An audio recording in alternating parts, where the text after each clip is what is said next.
They thought he was just a stray mud-streaked, silent, forgotten like the wind. But when the twin girls stepped out into the cold, he didn't cower or run. He stood between them and the world, as if he'd been guarding that threshold forever. No bark, no growl, just a quiet, watchful stillness. One of the girls, tiny, timid, afraid of everything, reached out, and he let her. From that moment, something shifted. He wasn't just a dog. He was the missing piece they didn't know they were waiting for.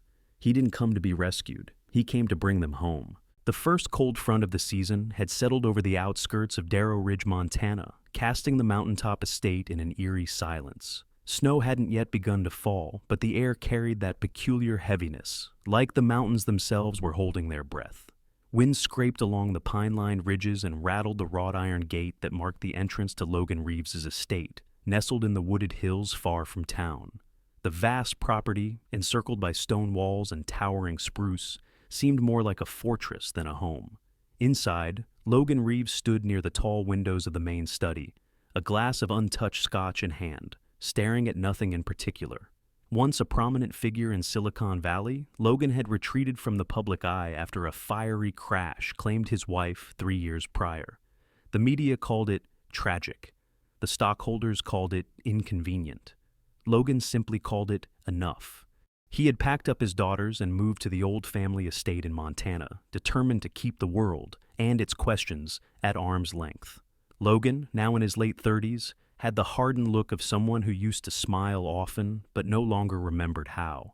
His dark hair was longer than when he used to appear on magazine covers, streaked faintly with silver near the temples. His tailored flannel shirt clung to a broad frame that had once filled boardrooms, now spent chopping firewood or mending fences. From the top of the stairs, a pair of small feet pitter-pattered across the wooden floor, followed by a second pair. Emma and Ivy, his 6-year-old twin daughters, descended with quiet urgency. Emma was the bold one, her sandy hair always falling into her eyes, her gaze full of curiosity and fire. Ivy, on the other hand, was delicate in every sense, her frame smaller, her voice softer, her presence like a flicker of candlelight in a storm. Since their mother's death, Ivy had grown increasingly withdrawn, often startled by loud noises and hesitant to touch anything living. "Daddy," Emma called, pointing toward the window. "There's something at the gate." Logan turned just in time to see a shadow collapse against the iron bars. He squinted through the haze of frost clinging to the glass. At first, he thought it was a deer, perhaps injured and wandering from the woods. But as he stepped out onto the porch and down the long gravel path, the shape became clearer. It was a dog, a large German shepherd, caked in mud and slush, ribs faintly visible beneath its fur. Its coat, though dulled by grime, had once been a rich mix of black and tan. The animal was curled tightly on itself, one hind leg drawn awkwardly, as if injured. As Logan approached, the dog didn't growl or move. It simply lifted its head slightly, eyes locking onto his, intelligent, weary, but alert. By then, the twins had followed in their boots and coats. Logan gestured for them to stay back, but they crept forward regardless. The wind picked up again, sharp and dry, rattling the brittle pines along the gate. Emma knelt near the animal first, her breath clouding the air. "It's cold," she whispered. "We should bring him in." Ivy stood a few paces away, hands trembling slightly. Her gaze flicked between the dog and her father, unsure which frightened her more. The dog, slowly and painfully, lifted itself up, its back legs wobbling, and moved slightly, placing its body between Ivy and the wind. No growl, no bark, just a silent gesture. A protector's instinct. And then Ivy stepped forward. Tentatively, she extended a small hand. The dog did not flinch. She touched its head, and her fingers curled into its coarse fur. Logan exhaled, long and slow. "Just for the night," he said gruffly. They named him Ranger. The garage was cleared to make a temporary shelter. Logan laid down old towels and brought water and leftover roast chicken. Ranger limped inside and settled with quiet dignity, eyes following every movement with the precision of a soldier, but not the suspicion of a stray. There was something practiced in him, something learned. That night, as snow began to fall and the wind howled between the chimney stones, Logan stood once again at the study window. Below, he could just make out the figure of Ranger, curled tightly in the corner of the garage, one ear perked slightly, as though still listening for danger. The house, which had for so long felt like a mausoleum, held something different in the air. Not joy, not peace.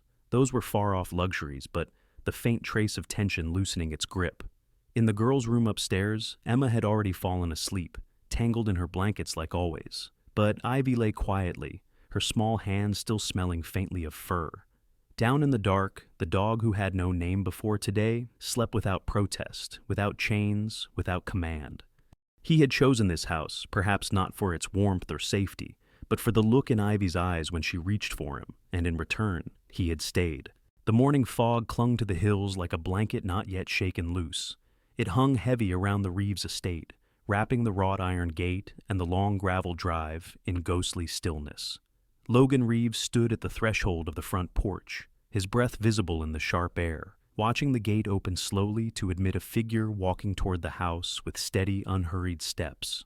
Claire Bennett was in her late 20s, a slender woman with windswept auburn hair pulled into a messy bun and a thrifted canvas backpack slung over one shoulder. Her jeans were faded at the knees, and her navy parka had a worn patch on one sleeve, but she moved with the quiet assurance of someone who knew how to navigate both wilderness and children. Her eyes were the kind that didn't shift too quickly, green, observant, and patient. Logan had called the rescue center 2 days prior, not entirely sure what he was looking for.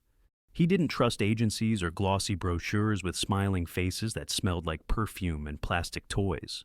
But the voice on the line, a gravelly older woman named Lydia, who had once coordinated a therapy program pairing rescue dogs with foster children, mentioned Claire.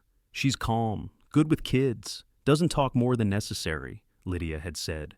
"She's one of us, helped with dogs that wouldn't let anyone near 'em." Now, Claire stood just outside the porch, looking at Logan but not staring, holding herself with a respectful distance. Before Logan could say anything, Ranger moved. From his place beside the steps, he rose and padded toward her, not rushing, not tense, just certain. Claire crouched, extending her hand low, fingers loose, palm turned slightly. Ranger sniffed, then sat. Not beside her, at her side, like he remembered her, or like he'd decided something. Logan watched the moment in silence. Claire gave a small nod. "I've met 100 dogs that flinch." "He doesn't," she said quietly. "He waits." "You've seen him before?" Logan asked. "Number. But he doesn't act like a dog who trusts easily." That was enough. Claire moved into the house with little ceremony. She took the spare bedroom across the hall from the girls, unpacking just a few things. Books without jackets, a worn sketch pad, a travel mug with a chipped handle. Ivy peeked into her room that evening, shy and wordless, while Emma bombarded her with questions about whether she'd ever seen a bear or climbed a glacier. Claire answered each question softly, her voice a steady hum. "I once helped release a coyote pup back into the wild," she said, brushing Ivy's hair back gently. "It kept turning to look at me, like it was asking if I'd come too." Over the next few days, the rhythm in the house shifted. Mornings began with the sound of toast popping and the low scrape of Ranger's claws on hardwood floors. Claire would have breakfast ready by the time the girls stumbled in, hair tangled, eyes still sticky with sleep. Ivy, who used to sit in silence, began humming while arranging the fruit slices Claire cut into little stars. Logan watched from the background. He hadn't yet left town, though the trip loomed. A business matter in Bozeman that couldn't be pushed again. Contracts, attorneys, all the things he'd abandoned and yet couldn't completely escape. One night, as snow began to flurry faintly against the windows, Claire read aloud in the living room. Ranger lay by the hearth, paws crossed, ears angled slightly back in his signature half-alert posture. Ivy leaned against his side, her cheek nestled into his fur. Emma sprawled on the rug, drawing a picture of the three of them, her, Ivy, and Sir Ranger, complete with a knight's helmet. The book Claire read wasn't a fairy tale, but a quiet story about a bear who walked through the woods, asking other animals where to belong. When Claire's voice trailed off, Ivy whispered, "Does the bear ever find his home?" Claire didn't answer. She just placed a hand on Ivy's back. The next morning, Logan packed his things in silence. Claire helped with the girls' coats and lunches, giving instructions in that same soft rhythm that had become so familiar it no longer felt like new. As Logan moved toward the door, Ranger followed him out.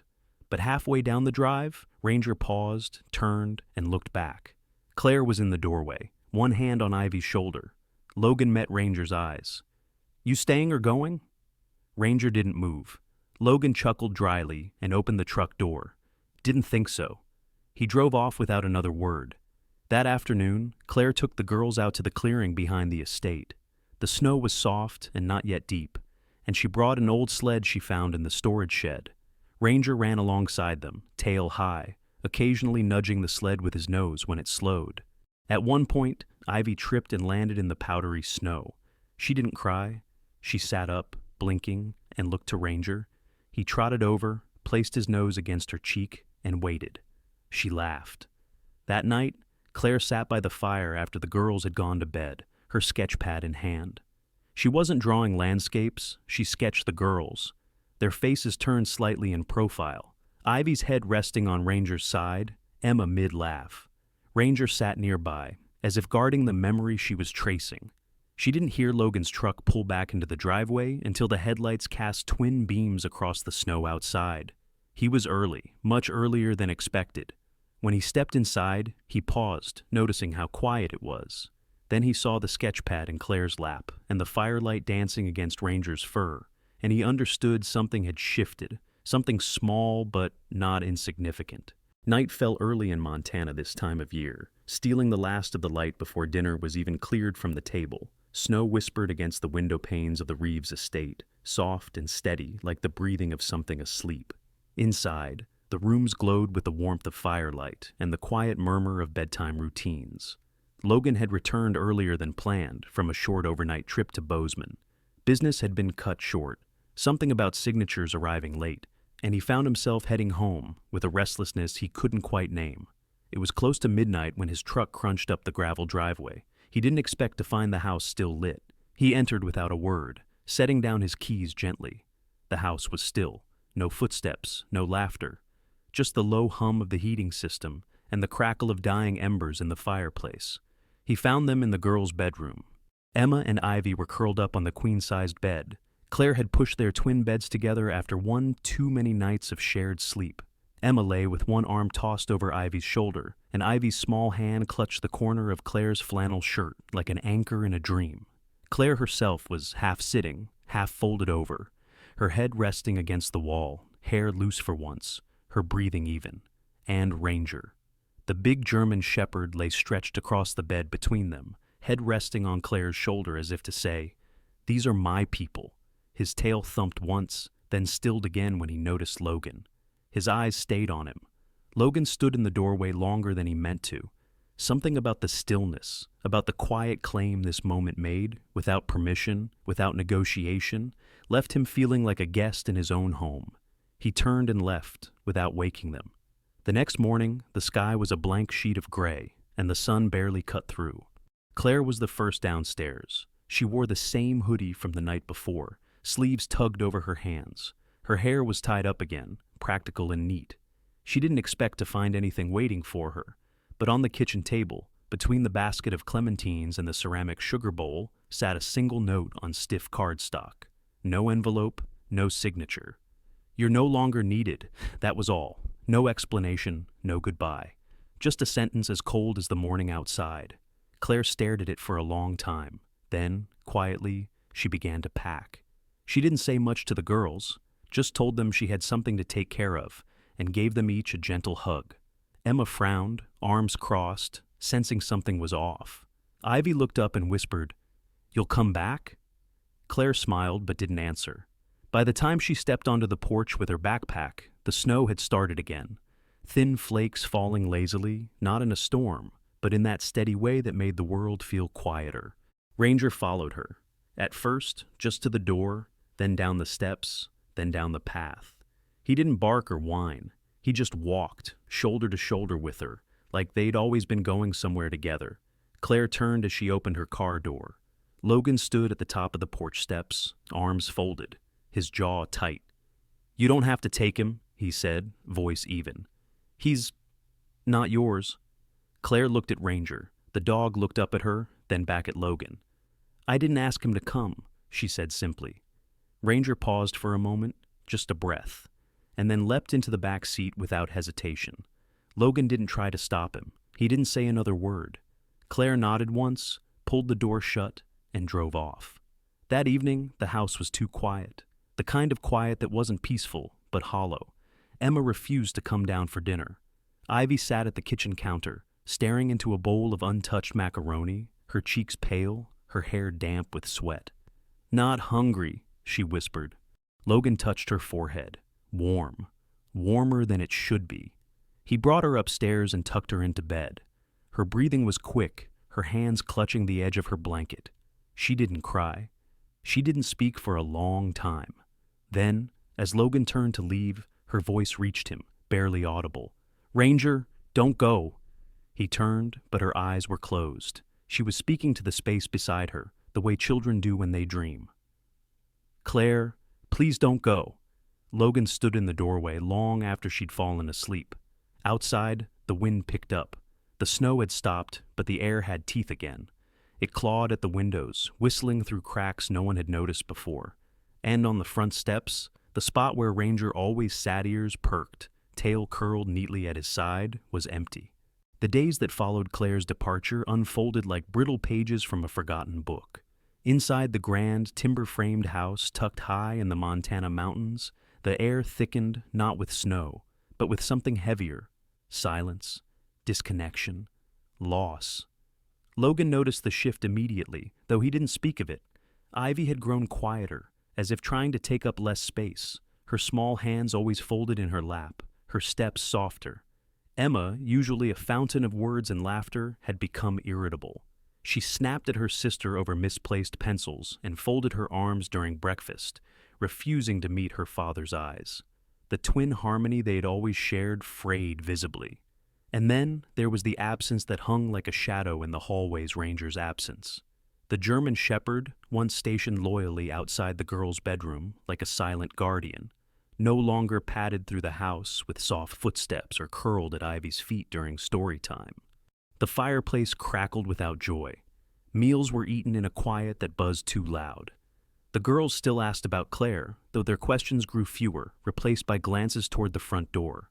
One evening, after another mostly wordless dinner, Logan sat beside Ivy's bed. Her cheeks were pale, a faint ring of tiredness beneath her eyes.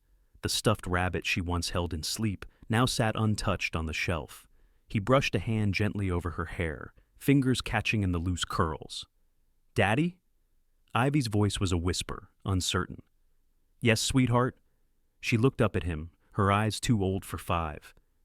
"If I had been better, would they have stayed?" Logan's breath caught, but he managed a quiet, "It wasn't your fault, Ivy." It never was. But she had already turned away, pulling the blanket over her shoulder. That night, sleep didn't come easily to Logan. He walked through the house long after midnight, past empty rooms, past the window where Claire had once stood to tell Emma how snow formed, past the mud room where Ranger used to shake off the cold. By morning, a decision had been made. He drove into town under a heavy gray sky. The snow had melted slightly, leaving slush along the roads. He hadn't been to the rescue center in over a month, not since Ranger had arrived. The building was modest, an L-shaped structure with faded siding and a bright blue sign reading Evergreen Haven Animal Rescue. Inside, the air smelled faintly of sawdust and lavender cleaning spray. Behind the counter stood a young man with freckles and cropped blonde hair, clearly new, judging by the name tag that read Nate Volunteer and the way he fumbled with the phone cord. "I'm looking for Claire," Logan said, straight to the point. Nate blinked, unsure. She's in the back, I think. You want me to—" But before he could finish, Claire appeared in the hallway behind him. She wore a thick navy sweater dusted with fur, her jeans streaked with something that might have been dog food or paint. Her hair was tied up, messy and damp at the edges. She looked older than Logan remembered. Tired, yes, but also stronger somehow, as if the absence had given her edges she didn't have before. She stopped when she saw him, expression unreadable. Logan spoke first. "I was wrong to send you away." Claire didn't say anything. Her posture didn't shift. Just those calm, watchful eyes that always seemed to weigh silence before words. He continued. "I thought I was protecting something. The girls. Myself. I don't know. But now the house feels smaller, colder. Ivy thinks it's her fault. Emma won't speak to me." Claire's arms remained folded. "What are you asking, Logan?" He exhaled, looking almost uncomfortable. "I'd like you to come back. You and Ranger, both of you, the girls need you. I won't interfere with how you care for them. I won't second-guess your presence. If you still want to be there, that is." For a moment, Claire simply stared at him. Then she nodded once. "I'll need to finish my shift." Logan nodded too, relieved but restrained. "I'll be home before dark." By the time his truck crested the snowy hill toward the estate, dusk had begun to fall. He hadn't called ahead, hadn't needed to. Something told him she would be there, and she was. Claire's car sat parked beside the old spruce tree. As Logan stepped out, the porch light caught movement near the gate. Ranger stood tall and proud, ears perked, tail swaying slowly. He didn't bark. He didn't rush forward. He simply waited. Emma was first to see them. She tore across the living room in socks, nearly skidding into the banister as she flung the door open. "Claire!" she cried, launching into the woman's arms. Ivy appeared a beat later, more hesitant. But when she saw Ranger, something broke free inside her. She rushed forward. "I called you," Ivy said, voice breaking with emotion. "I called both of you every night." Ranger moved toward her, tongue out, and gently licked her hand before lying down on the porch. Ivy dropped to her knees beside him and buried her face into his neck. Claire stood behind them, her face unreadable in the fading light. For the first time in weeks, something in the house clicked back into place. The first flakes arrived like whispers, soft and quiet against the windows. By late afternoon, the sky had turned the color of lead, and the snow came down in thick sheets, erasing the landscape in slow, steady silence. The mountain air tightened with cold, and even the pine trees bowed slightly under the growing weight. Claire stood by the front window, arms crossed over her sweater, watching the horizon vanish. Logan had left that morning to check a blocked forest access road that cut through the far edge of their property, an old fire path used by rangers years ago, and now more or less forgotten. He hadn't planned to be gone long, but with the sudden shift in the weather, Claire hadn't heard from him since noon. Inside the house, things were unraveling. Ivy had been listless all day. Her forehead had burned hot at lunch, and by nightfall, her cheeks were flushed deep crimson, her breath shallow and quick. Claire had wrapped her in every available blanket, gently placing a cool washcloth across her brow. Emma hovered nearby, uncertain, scared, holding her sister's favorite stuffed rabbit, but unsure what to do with it. "I think it's the flu," Claire whispered as she pulled another blanket from the hall closet. "But her temperature's too high." Emma sat on the edge of the bed, her small fingers wringing the corner of the rabbit's ear. "Will she be okay?" Claire nodded, more firmly than she felt. "She will, I promise." The wind outside howled louder now, rattling the panes. The power had flickered twice. Claire lit 3 candles and set them on the nightstand. Ranger, silent until now, stood in the doorway. His black and tan coat had fully dried from earlier, and his eyes scanned the room like a sentry taking position. At 6 months, he was still growing, though his frame already held the sturdy grace of a mature German shepherd. His ears perked, and his paws moved soundlessly across the wooden floor as he approached Ivy's bedside. "She's sick, boy," Claire murmured, placing a hand on his head. Ranger sat beside the bed. Then, after a long moment, he slowly lay down, pressing his side gently against the mattress, his body curved close to Ivy's. The little girl whimpered, her eyes fluttering but not waking. Claire pulled the blankets tighter around Ivy and instinctively rested her hand on Ranger's back. He didn't move, only blinked, only breathed. Outside, the storm howled on. Hours passed. Emma had curled up on the couch downstairs and fallen asleep with her arms around a cushion.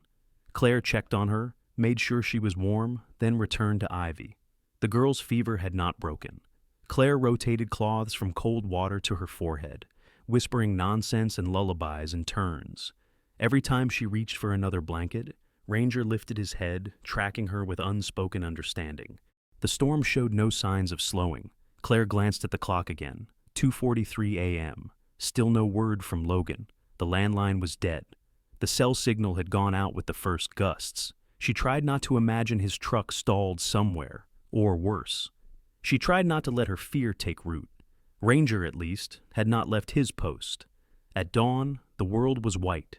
Snow had swallowed the yard, the drive, the old fence line. The porch was thick with drifts, and only the faint outline of Ranger's paw prints led back and forth from the window where Claire had waited most of the night. Emma stirred first, then padded quietly upstairs. "Is she better?" she asked, peeking into the room. Claire pressed the back of her hand to Ivy's forehead. "The fever's coming down. She's still sleeping." Ranger, exhausted but alert, blinked at Emma and gave a soft wag of his tail. Claire ran a hand down his side, brushing out a few tufts of fur. "You stayed all night," she said softly, half to herself. Then a sound broke the stillness. Footsteps slow and uneven crunched up the walk. Claire stood, heart racing, and stepped to the front door just as it opened. Snow blew in with Logan. He looked wrecked. His parka was torn along one shoulder, his beard frosted over, his boots soaked through. He staggered slightly, then caught the doorframe. His eyes met hers, glassy with fatigue. "I got caught in the drifts," he rasped. "Took shelter in the old Ranger cabin." He stumbled forward 2 steps and stopped. Then he saw Ranger. The dog was already in the hallway, standing still, tail low, watching Logan as if to measure something in him.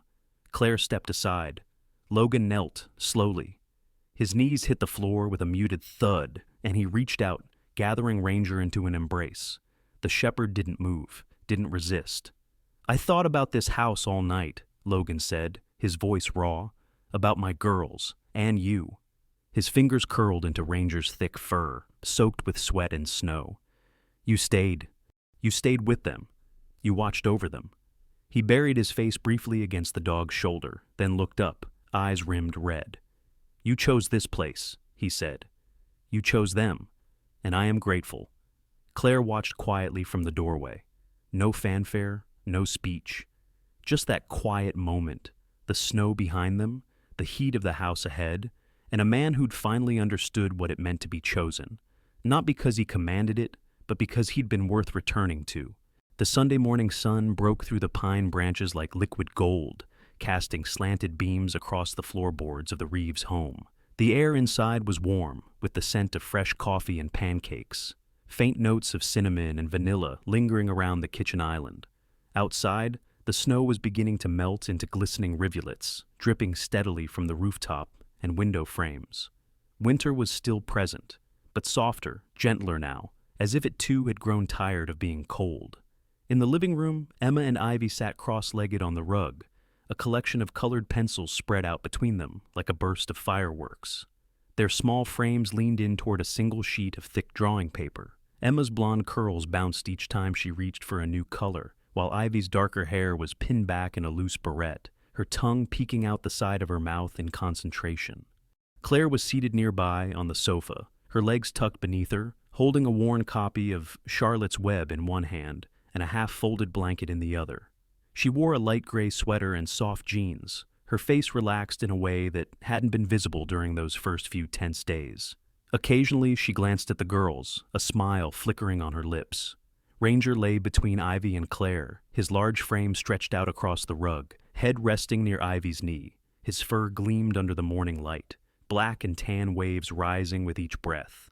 He was still young, but there was something ancient in his eyes, watchful, present, whole. Logan stood in the kitchen, pouring coffee into 2 mugs. He was dressed casually, sweatpants, a dark Henley, and slippers that barely made a sound on the wood floor. His beard was neatly trimmed, and though faint shadows lingered beneath his eyes, he carried himself with a steadiness that hadn't always been there. He placed 1 mug on the counter near Claire and walked back to the stove, flipping the last pancake onto a plate. "You girls hungry?" he called without raising his voice. Emma looked up from the drawing. "Not yet. Almost finished." Claire took a sip of the coffee and leaned forward, peeking at the artwork. "What are you 2 working on?" "It's our family," Ivy said, barely audible but clear. Emma held up the drawing with both hands. There, in crayon strokes both messy and sincere, were the 5 of them. 2 little girls standing in the center, Claire and Logan flanking them with smiling faces, and between them, all Ranger, bigger than life, wide-eyed and serene, with a heart drawn on his chest. Logan paused at the edge of the living room, holding his coffee. He looked at the drawing, then at Ranger, then at the girls. A long breath left his chest, though it didn't feel like a sigh. "That's a good-looking crew," he said softly. Claire met his eyes. "They see what matters." The house fell into a hush, filled only with the occasional scratch of pencil against paper and the hum of the heater. Logan set his mug down and sat in the armchair near the window. Light spilled across his shoulder, and the silence no longer pressed on him the way it used to. He spoke after a pause, his voice calm but certain. Family? It's not something we're just born into. He wasn't looking at anyone in particular. His gaze lingered near the window, where sunlight caught drifting dust like glitter. It's what we choose to keep. Claire turned a page in her book, but didn't read it. Emma looked up again, eyes wide, and smiled. Ivy reached out and placed her small hand gently on Ranger's back. The dog lifted his head at Logan's voice, ears twitching slightly. He looked toward the man for a moment, just a moment, then rested his head back down, his breathing even, a deep thrum of peace in his chest. There was no tension in his limbs, no alertness in his body. Because this time, he knew. This was home. He would not be left behind again. Outside, the sun inched higher, melting away the cold edges of the world. But inside the house, something else had already thawed. Not loudly, not all at once, but with enough warmth to stay. And though no one said it outright, they all understood what Ranger had known since the beginning. Sometimes the quietest guardian is the one who anchors everything, the one who stays. Sometimes the family we need is the one we never saw coming, a quiet dog, a pair of small hands, a second chance beneath a shared roof. In real life, too, healing often begins not with grand gestures, but with presence, patience, and someone willing to stay. If this story warmed your heart, please like, comment, and subscribe to support more stories like this. Have you ever met someone or some dog who changed your life in the quietest way? Tell us below.